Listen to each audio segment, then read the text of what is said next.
ارشاد فرمایا کہ اے ایمان والو اللہ کی حضور سارے توبہ کرو۔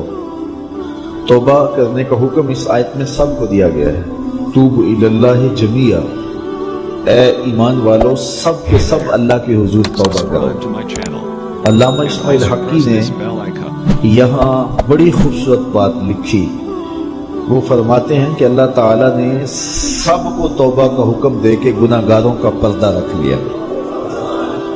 اگر صرف گناہ گاروں کو کہا جاتا کہ تم توبہ کرو اور ان پر واجب کر دی جاتی اور نیکوکاروں پر توبہ کرنے کا حکم نامہ نہ رکھا گیا ہوتا تو پھر گناہ گار توبہ کرتے تو وہ نمایاں ہوتے۔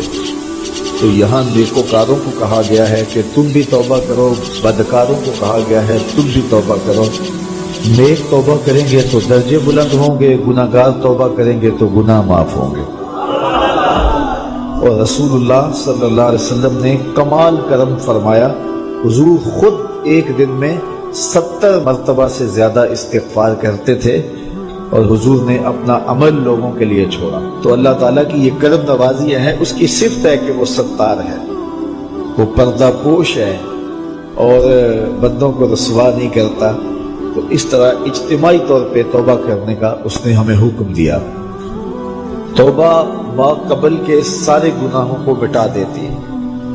رسول کریم صلی اللہ علیہ وآلہ وسلم نے ارشاد فرمایا التائب من الذنب کمن لا ذنب لہ، گناہ سے توبہ کرنے والا ایسا ہوتا ہے جس طرح اس نے گناہ کیا ہوا ہی نہیں ہے، اس کی زندگی پر کوئی گناہ ہے ہی نہیں۔ توبہ کرنے والا اس طرح گناہوں سے پاک ہو جاتا ہے جس طرح ابھی ماں کے پیٹ سے اس نے جنم لیا ہو۔ بلکہ فرمایا ہم ان کے گناہوں کو بدل کے نیکیوں میں تبدیل کر دیتے۔ تو جب گناہ بدل کے نیکیوں میں تبدیل ہوئے تو جتنا بڑا گناہ گار تھا اتنا بڑا نیکوکار ہو گیا، کیونکہ سارے کے سارے گناہ تبدیل ہو کے نیکیوں میں آ گئے۔ حضور علیہ السلام نے ارشاد فرمایا کل قیامت کے دن ایک شخص اللہ کی بارگاہ میں حاضر ہوگا اور اللہ تعالیٰ اس کو نامہ اعمال دے گا اور فرمائے گا اسے پڑھ۔ تو وہ جب اپنے نامہ اعمال کو پڑھنے لگے گا تو جو بڑے بڑے گناہ ہوں گے تو اللہ سے شرم اور حیا کی وجہ سے وہ نہیں پڑھ پائے گا، تو چھوٹے چھوٹے گناہ پڑھتا جائے گا تو بڑے بڑے گناہوں کو نظر انداز کرتا جائے گا، چھوڑتا جائے گا۔ تو جب وہ سارے گناہ پڑھ لے گا تو اللہ تعالیٰ ارشاد فرمائے گا بندے یہ جو تو نے جتنے گناہ پڑھے ہیں نا میں نے سب کو بدل کے نیکیوں میں تبدیل کر دیا۔ تو وہ جھٹ بولے گا اے میرے رب ابھی تو بڑے بڑے گناہ رہتے ہیں، وہ تو میں نے ابھی پڑھے ہی نہیں۔ فَضَحِكَ النَّبِيُّ حَتَّى بَدَتْ أَنْيَابُهُ، حضور اتنا مسکرائے کہ حضور کی داڑھیں نظر آنے لگی کہ پہلے گناہ چھوڑتا جاتا تھا لیکن جب کہا کہ یہ تیرے بدل کے نیکیوں میں تبدیل کر دیے تو وہ کہتا مالک ابھی تو بڑے بڑے میرے گناہ رہتے ہیں، میرے تو ابھی بڑے بڑے گناہ رہتے ہیں۔ تو اللہ تعالیٰ گناہوں کو بدل کے نیکیوں میں تبدیل کرتا ہے، تو جتنا بڑا گناہ گار ہوا اتنا بڑا نیکوکار ہوا، اور یہ اللہ کے لیے کوئی مشکل نہیں ہے۔ وہ سارے گناہوں کو معاف کر دے، اس کے لیے کیا مشکل ہے؟